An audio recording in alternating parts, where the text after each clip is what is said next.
I was washing lipstick from a champagne flute when my phone buzzed with a message from an unknown number. He's not where he says he is.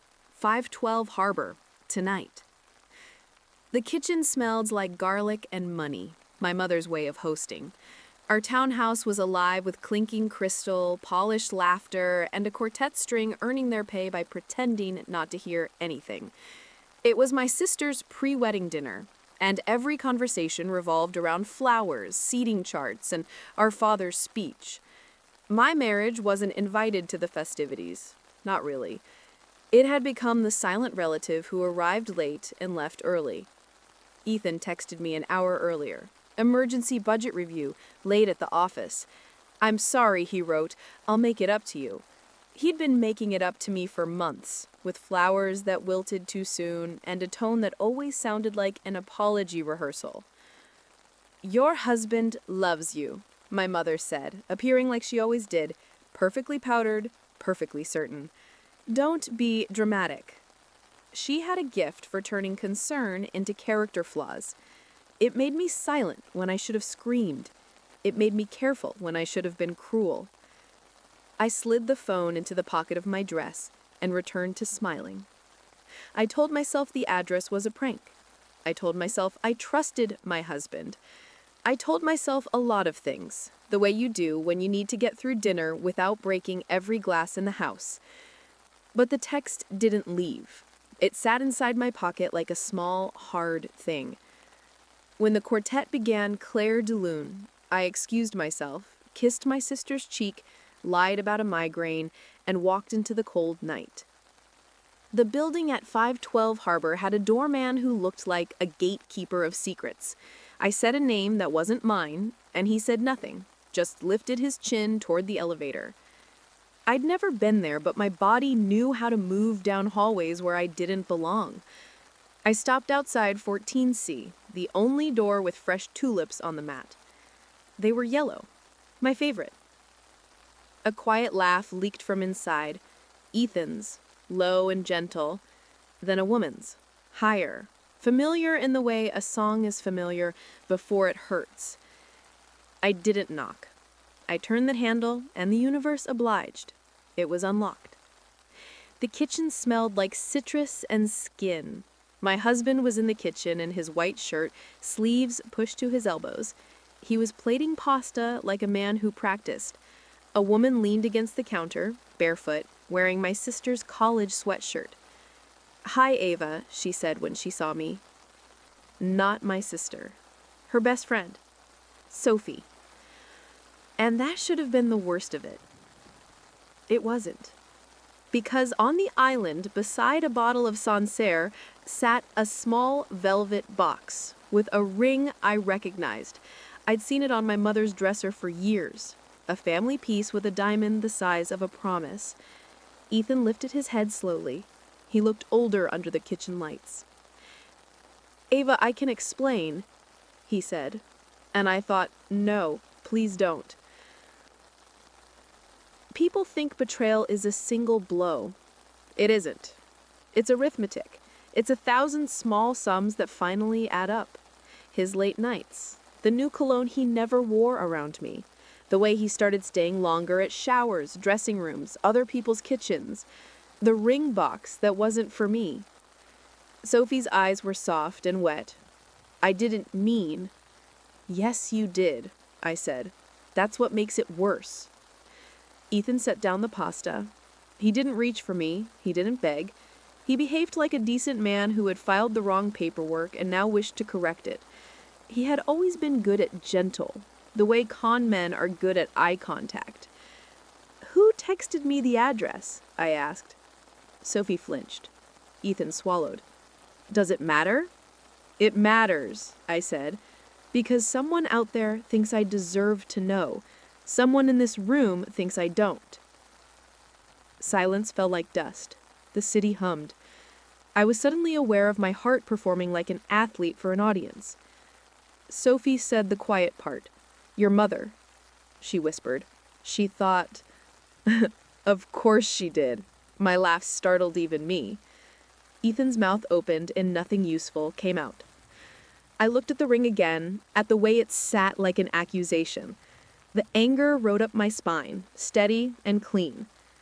"You're going to finish that dinner," I said, nodding at the plates. "You're going to savor it like you savor secrets. And then, Ethan, you're going to come home." I left without slamming the door. People who slam doors care about echoes. I was done with noise. I didn't cry. I drafted a list. He would come home and sleep in the guest room. We would schedule a conversation with a lawyer and another with a therapist. He would give me his phone, laptop, and the passwords he should have shared 5 years ago. He would explain in writing why Sophie wore my family ring. He agreed to everything except the last part. "It isn't a ring for Sophie," he said, voice hoarse. "It's a ring for—" He stopped, looked at me like a cliff. "For a child?" I asked, the ground sliding an inch. "Sophie is pregnant?" He swallowed hard.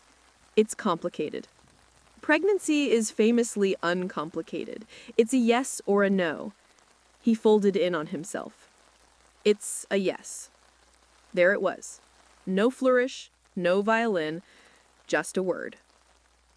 The therapist said betrayal trauma mimics a car crash. The lawyer said postnups are easier before blood is on the floor. My mother said no grandchildren of mine will be born without a plan. Sophie didn't say anything. She vanished from the maps of our lives for exactly 3 days. Then she called me. We met at a diner where the coffee was unapologetically burnt. She looked like a woman hit by weather. She ordered pancakes and didn't touch them. "I'm sorry," she said, and for once it didn't sound like theater. "I'm not asking for your forgiveness. There are things you don't know." "Like how long?" 6 months. But that's not the thing. She twisted a paper napkin to ribbons. "Your mother offered me money to end it. Then she offered me more to keep it quiet. Then she offered me the ring." My jaw tightened. "And you accepted which part?" "None," she said too quickly, then took a breath. "Some. I thought I could keep it simple and not ruin your life. I was wrong about what simple means." "The baby is Ethan's," I said, wanting it to be a question. It wasn't. She stared at the pancakes. "Maybe," she whispered. It took a second for the word to bloom into its full awfulness. "Maybe." "You don't know?" I asked. Her eyes lifted to mine. "I was seeing someone else before Ethan. It ended before this began, but timelines are cruel. I'm not proud. I'm not even sure I'm sorry the way I should be. I think I'm just empty." The coffee arrived. It tasted like honesty. I stared at the woman who was both my friend and a map of all my wrong turns. "Then we're going to find out, and we're going to do it my way." My way was paperwork. It was timelines and tests. It was a paternity kit delivered to a P.O. box I didn't know I had until I needed it. It was a spreadsheet of dates, flights, dinners, lies. It was a letter to Ethan that began with, "I will not be made a spectator in my own life," and ended with a choice he could understand. He chose cooperation. He always did when cornered by competence. My mother chose control. She always did when confronted by chaos.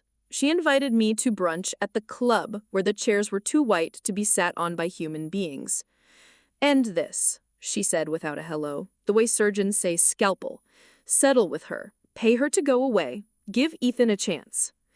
"You paid her to stay," I said, spreading jam on a scone I didn't want.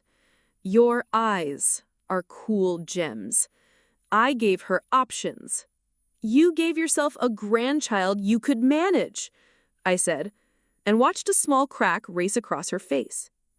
My mother had rules for everything. Rings were for lineage was for the business was for love, which was for show. The order rarely changed. "You're my daughter," she said, dragging the words like pearls over gravel. "You're not built for scandal." "No," I said, smiling without humor. I'm built for wars you start. 3 weeks later, we gathered for my grandfather's wool reading, a tradition my family loved because it combined grief with dividends. The lawyer, an older man with Santa Claus eyebrows, cleared his throat. To my grandchildren, I leave shares held in trust to be released upon milestones, marriage, and issue. The room adjusted itself. Issue meant babies. Babies unlocked money. The ring was a key. My mother's plan unfurled like a flag. Ethan sat rigid, hands folded. Sophie was absent by request. My sister leaned into her fiancé, who whispered a future into her hair. I felt like a person seated in a theater watching the disaster movie about her own life. The lawyer continued. Then he paused. There is an addendum, he said.